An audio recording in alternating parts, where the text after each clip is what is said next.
Hai, apa kabar semuanya? Selamat datang lagi di kisah penuh drama hari ini. Kita bakal kenalan sama tokoh utama kita. Namanya Alice. Dia seorang ibu tunggal yang super sibuk. Kayak nggak ada waktu buat napas. Apalagi buat mikirin hal lain selain kerja. Serius, dia cuman pengen fokus ngejalanin hidup. Tanpa ribet mikirin masa lalu atau hal-hal nggak penting. Alice udah 8 tahun terakhir. Kerja di perusahaan majalah. Hidupnya bisa dibilang kayak hamster di roda. Lari terus, gak ada berhentinya. Karena saking sibuknya, Alice harus nitipin anak ceweknya ke kakaknya.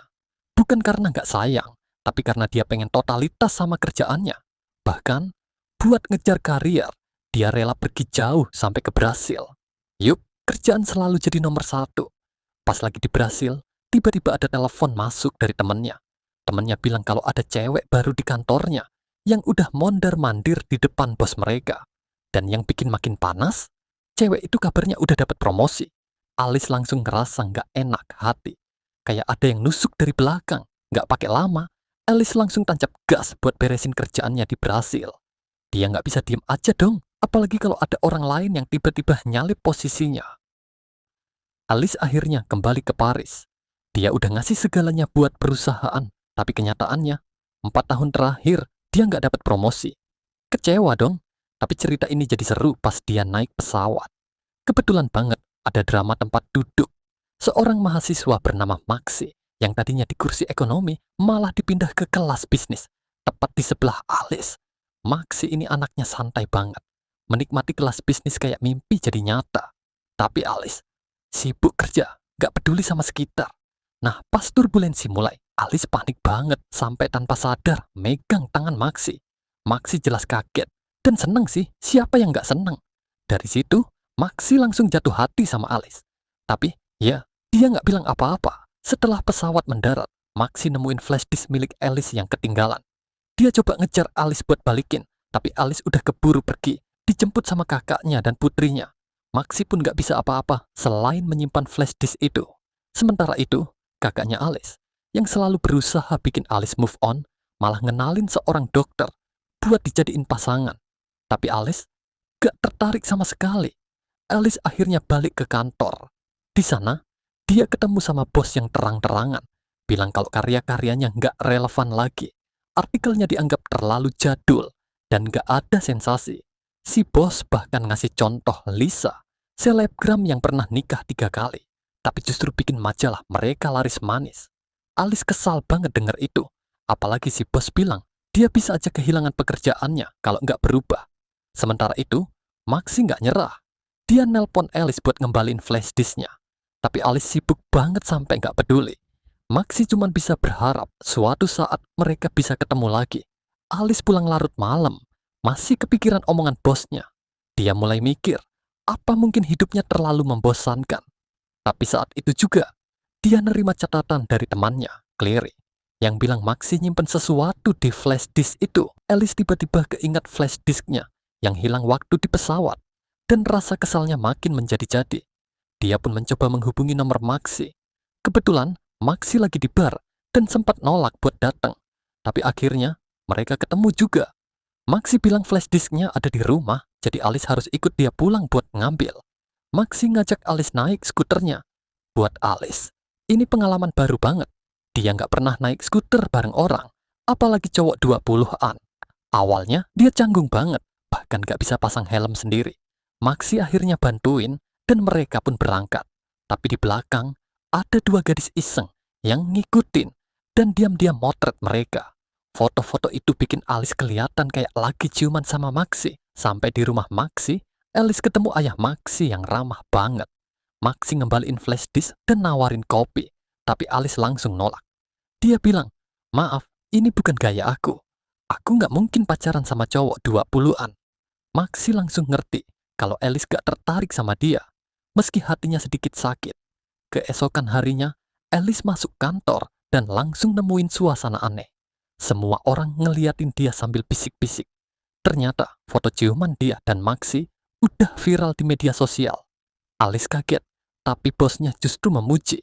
Ini baru sensasi. Lihat, orang-orang suka sama gaya barumu. Lanjutkan aja. Tambahin bumbu biar majalah kita laris. Alice nggak habis pikir. Dia nggak ngelakuin hal itu. tapi malah dipuji seolah itu rencana brilian. Dia curhat ke John, temannya yang selalu mendukung. John dengan santainya bilang kalau Alice bisa manfaatin situasi ini buat naikin pamornya. Anggap aja ini trik marketing. Pacaran pura-pura sama Maxi juga nggak masalah, kan? Tapi Alice ngerasa ada yang salah. Mainin perasaan orang lain itu nggak pernah jadi prinsipnya. Alice kini dihadapkan sama dua pilihan. Mengikuti saran bosnya dan memanfaatkan drama ini buat karirnya, atau tetap berpegang pada prinsip dan gak ngejual sensasi. Sementara itu, Maxi di sisi lain masih berharap bisa mendekati Alice, meski dia tahu peluangnya kecil. Alice benar-benar terobsesi sama promosi yang udah dia idamkan bertahun-tahun. Dia akhirnya memutuskan buat mengikuti arus sensasi dan mulai bermain peran sebagai seseorang yang berbeda. Hari berikutnya, dia muncul di kampus Maxi. Maxi yang lagi santai kuliah langsung kaget ngelihat Alice muncul tiba-tiba. "Ngapain kamu di sini?" tanya Maxi sambil bingung.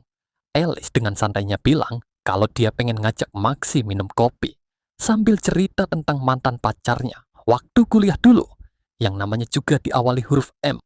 Maxi ngerasa aneh, tapi tetap aja dia nggak bisa nolak, karena deep down, dia senang Alice mulai memperhatikannya. Alice ngasih alamat sebuah acara malam itu ke Maxi. Katanya itu pesta dari temennya. Banyak orang penting dari dunia profesional yang bakal datang. Maxi sempat ragu karena dia nggak punya pakaian formal. Tapi Alice meyakinkannya buat datang apa adanya. Malamnya, Alice masuk ke acara itu bareng Maxi yang kelihatan polos banget dibanding tamu-tamu lain. Tapi Alice, dia tampil beda, lebih berani dan penuh percaya diri. Dia bahkan mencoba hal-hal yang gak pernah dia lakukan sebelumnya. Minum alkohol dan merokok. Semua orang di acara itu kagum sama versi baru Alice. Di tengah pesta, seorang teman lama Alice datang dan mulai bersikap kelewat akrab.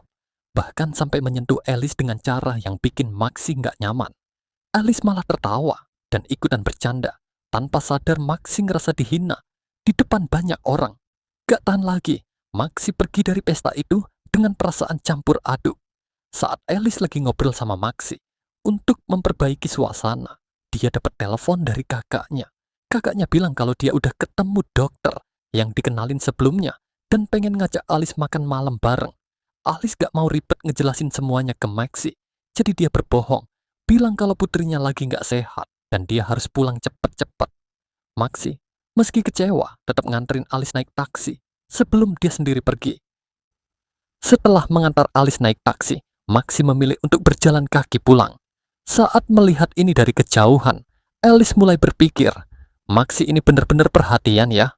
Namun, dia tetap pulang untuk menghadiri makan malam yang direncanakan kakaknya. Di acara makan malam itu, Alice bertemu dokter yang dikenalkan kakaknya.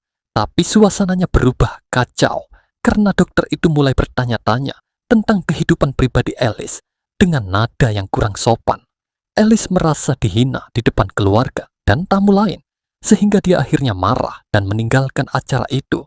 Hari-hari berlalu, tapi promosi yang diidamkan Alice masih terasa jauh.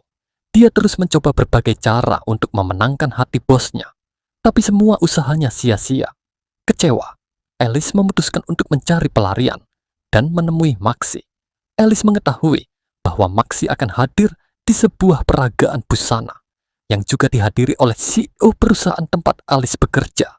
Maxi ternyata ikut terlibat membantu salah satu model yang terjatuh di runway, menunjukkan sikap gentle yang luar biasa. Aksi Maxi itu langsung mencuri perhatian banyak orang, termasuk bos Alice yang langsung memuji Maxi habis-habisan. Bos Alice bahkan bercanda, kenapa Maxi nggak jadi model aja? Dia lebih karismatik daripada kebanyakan model di sini. Alice yang mendengar ini nggak bisa menahan tawa. Setelah acara selesai, Alice dan Maxi akhirnya menikmati waktu bersama. Mereka berdansa dengan penuh keakraban, dan momen ini membuat mereka semakin dekat. Namun, beberapa rekan kerja Alice diam-diam memotret mereka berdua, berniat menyebarkan gosip baru. Malam itu, Maxi mengantar Alice pulang menggunakan skuternya seperti biasa. Tapi kali ini, setelah mengantar Alice sampai rumah, Maxi memilih untuk pergi tanpa banyak bicara. Alice mulai merasa bersalah. Apakah Maxi mulai kecewa dengannya? Setelah insiden di acara peragaan busana, Alice merasa salah tempat. Dia memutuskan untuk pulang lebih awal tanpa menyelesaikan acara. Namun Maxi merasa ada yang salah dengan cara mereka meninggalkan semuanya begitu saja. Merasa bersalah, Maxi datang ke rumah Alice malam itu untuk meminta maaf. Dalam suasana yang penuh kejujuran, mereka berdua berbicara dari hati ke hati. Percakapan itu membawa mereka lebih dekat dari sebelumnya, hingga akhirnya Alice merasa nyaman berbagi emosinya dengan Maxi. Keesokan paginya, saat Alice masih mencoba memproses perasaannya terhadap Maxi, kakak perempuan dan putrinya tiba-tiba datang mengunjunginya. Saat mereka melihat Maxi di rumah Alice, suasananya jadi sedikit canggung. Alice buru-buru menjelaskan bahwa Maxi hanyalah teman. Namun, sebelum pergi, kakaknya dengan tenang menyerahkan sebuah map berisi dokumen kepada Alice dan berbisik, "Pikirkan baik-baik tentang apa yang kamu inginkan." Sebelum keluar rumah, Maxi tiba-tiba dicium oleh Alice, sebuah tindakan spontan yang mengejutkan keduanya. Dari momen itu, jelas bahwa Alice mulai memiliki perasaan yang lebih dalam terhadap Maxi.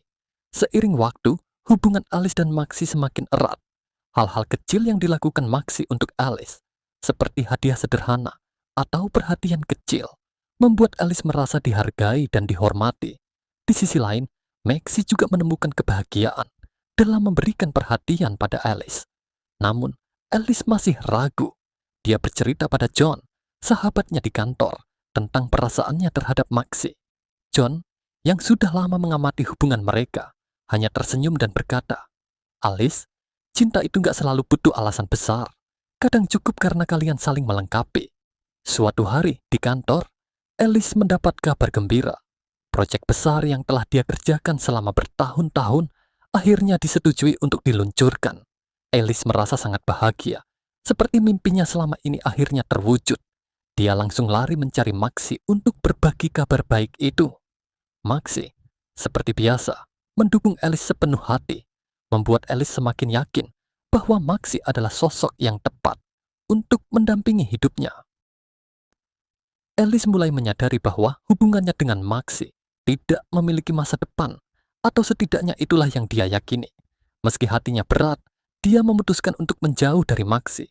Namun, Maxi tidak tahu apa-apa soal ini, dan tetap merasa bahwa semuanya baik-baik saja. Suatu malam, Maxi membawa Alice ke kampusnya. Di auditorium yang romantis, Maxi melamar Alice dengan cara yang sederhana, namun tulus. Alice, dengan perasaan campur aduk, menjelaskan bahwa dia tidak bisa menerima lamaran itu. "Aku tidak menyukaimu seperti itu, Maxi," katanya. "Dalam 10 tahun, aku akan berusia 50, dan kamu masih akan menjadi pria muda. Apa yang akan dikatakan orang-orang? Apa yang akan terjadi pada kita?" Maxi mencoba meyakinkan Alice bahwa dia benar-benar mencintainya. Tapi Alice tetap teguh. "Kita tidak punya masa depan, Maxi. Lebih baik kita berhenti di sini." Setelah itu, Alice pergi, meninggalkan Maxi yang patah hati. Alice merasa bersalah atas keputusannya, tetapi dia yakin itu yang terbaik. Dia berhenti berbicara dengan siapapun, bahkan dengan kakaknya. Meski mencoba melupakan Maxi, kenangan mereka terus menghantui pikirannya. Maxi pun tidak jauh berbeda. Dia merasa kehilangan, dan satu-satunya orang yang dia percayai adalah ayahnya. Sang ayah memberinya nasihat, "Hidup harus terus berjalan, Maxi. Kadang cinta tidak cukup, kamu harus belajar menerima." Namun, bagi Maxi, kata-kata itu tidak cukup untuk mengobati luka hatinya. 2 minggu setelah perpisahan mereka, hidup Alice berubah lagi. Di kantornya, kepala editor melihat foto Maxi di laptop Alice. Foto itu langsung menarik perhatian dan menginspirasi sebuah ide besar. "Maxi adalah model yang sempurna untuk proyek kita berikutnya," ujar bos Alice dengan penuh semangat. Alice terkejut mendengar ini. Dia tidak ingin melibatkan Maxi lagi, terutama karena perasaan yang masih rumit di antara mereka. Tapi bosnya bersikeras, bahkan mengancam akan memberikan proyek itu pada orang lain jika Alice tidak bisa membawa Maxi. Dengan enggan, Alice akhirnya menghubungi Maxi. Ketika mereka bertemu, Maxi awalnya mengira Alice merindukannya. Tapi ketika Alice menjelaskan bahwa ini tentang pekerjaan, Maxi langsung kecewa. Maxi, meski sakit hati, setuju untuk membantu Alice. Namun, selama proses kerja, ketegangan di antara mereka semakin terasa. Maxi mencoba membuka percakapan dan mengungkapkan perasaannya lagi. Tetapi Alice tetap bersikap profesional dan menjaga jarak. Keesokan harinya, Alice sudah bersiap untuk sesi pemotretan, tapi Maxi belum datang. Kekhawatiran mulai merayap masuk. Alice tahu jika Maxi tidak muncul, pekerjaannya bisa terancam. Namun, pada menit-menit terakhir, Maxi akhirnya tiba, menunjukkan bahwa meski hatinya terluka, dia tetap ingin mendukung Alice. Maxi memasuki ruang rias, melihat Alice yang gelisah, dan berkata, "Aku tidak bisa membiarkanmu gagal, meskipun kamu terus menyakitiku." Di tengah kekacauan, John, teman Alice muncul dan meminta maaf. Dia mengungkapkan bahwa dia adalah orang yang memberikan ide kepada Alice untuk memanfaatkan Maxi demi promosi. John berkata, "Aku tidak bermaksud menyakitimu, Maxi, atau merusak hubungan kalian. Aku hanya berpikir ini akan membantu Alice." Alice, yang mendengar percakapan ini, merasa bersalah dan berusaha menjelaskan semuanya pada Maxi. Tapi sebelum dia sempat bicara, Maxi melangkah maju, mengejutkan semua orang dengan mencium Alice di depan kru. "Kalau ini yang kalian mau, anggap saja kami benar-benar bersama," katanya dengan nada dingin. Pemotretan dimulai, tetapi suasana menjadi tegang. Maxi, yang tidak terbiasa menjadi model, melakukan yang terbaik, tetapi fotografer terus-menerus mengeluh. Alice mencoba menenangkan situasi, tapi fotografer itu semakin kasar. Maxi, yang sudah kehilangan kesabaran, akhirnya berdiri dan menegur fotografer, memintanya untuk meminta maaf pada Alice. Dia berkata, "Kamu pikir dia melakukan ini demi dirinya sendiri? Tidak, dia hanya mencoba menyelamatkan pekerjaannya." Setelah syuting selesai, Maxi tidak bisa menahan amarahnya lagi. Dia memutuskan untuk mengungkapkan segalanya di depan semua orang. "Alice menggunakan aku hanya untuk mempromosikan majalah ini. Dia tidak pernah mencintaiku," katanya dengan suara tegas. Semua orang terkejut mendengar pernyataan Maxi. Alice mencoba membela diri, tetapi Maxi melanjutkan, "Aku mencintaimu, Alice, tapi sekarang aku sadar, kau hanya memanfaatkan perasaanku. Aku mungkin bodoh karena tetap mendukungmu, tapi tidak lagi." Alice tidak bisa berkata apa-apa. Dia tahu semua yang dikatakan Maxi benar. Dia mencoba mengejar Maxi, tetapi dia sudah pergi. Hari itu, Alice kehilangan lebih dari sekadar pekerjaannya. Dia kehilangan seseorang yang benar-benar mencintainya. Maxi, meskipun terluka, merasa lega karena akhirnya dia berkata jujur. Dia memutuskan untuk memulai hidup baru, meninggalkan kenangan tentang Alice di belakangnya. Alice, yang telah dipecat dari pekerjaannya karena tindakannya, akhirnya menghadapi kenyataan pahit. Bosnya merasa bahwa tindakan Alice telah membawa citra buruk pada perusahaan, dan dengan itu, ia kehilangan pekerjaan yang selama ini menjadi prioritas utamanya. Dia bahkan kehilangan apartemennya karena tidak mampu membayar sewa, membuatnya benar-benar terpuruk. Sementara itu, Maxi, yang sudah menjauh darinya, juga merasa terjebak dalam kesepian. Meskipun dia berusaha melupakan Alice, bayangannya terus menghantuinya. Setiap sudut kota, setiap kenangan kecil, semuanya seolah mengingatkan Maxi pada hubungan mereka yang pernah ada. Alice, yang sebelumnya penuh ambisi, kini mulai menyadari kesalahannya. Dia kehilangan segalanya, pekerjaan, tempat tinggal, dan orang yang mencintainya tanpa syarat. Suatu malam, saat dia merenung, dia memutuskan untuk menghadapi kesalahannya. Dengan hati yang berat, Alice kembali ke auditorium, tempat dia dulu menolak Maxi. Saat itu, auditorium itu kosong, tapi seolah menghidupkan kembali memori hari di mana dia menghancurkan hati Maxi. Beberapa hari kemudian, Alice mendengar tentang acara mahasiswa. Di auditorium yang sama, dia memutuskan untuk datang dan berbicara. Di hadapan semua siswa, dia berdiri di panggung dan berbicara dari hatinya. Alice berkata, "Aku dulu sangat takut akan masa depan, sehingga aku melupakan masa kini. Aku menyakiti orang yang paling tulus mencintaiku. Aku kehilangan pekerjaan, kehilangan tempatku di dunia ini. Tapi yang paling menyakitkan, aku kehilangan diriku sendiri. Hari ini, aku berhenti memikirkan apa yang akan terjadi dan memilih untuk memperbaiki diriku sekarang." Maxi, yang kebetulan berada di acara itu sebagai tamu undangan, mendengar semuanya dari belakang ruangan.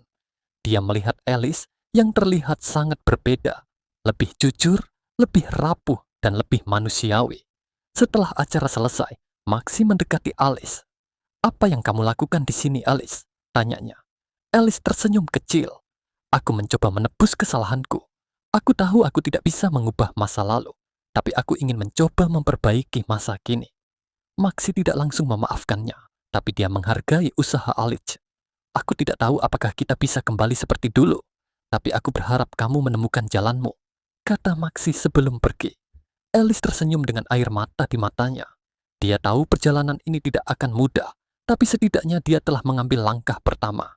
Hari-hari berlalu, dan Alice mulai membangun hidupnya kembali. Memulai dari bawah dengan pekerjaan kecil di kafe. Dia belajar menghargai hal-hal sederhana dalam hidup dan tidak lagi hidup untuk ambisi kosong. Kadang-kadang, hidup tidak memberikan akhir bahagia yang sempurna. Tapi bagi Alice dan Maxi, perjalanan mereka adalah tentang belajar, bertumbuh, dan menemukan kedamaian di tengah kekacauan.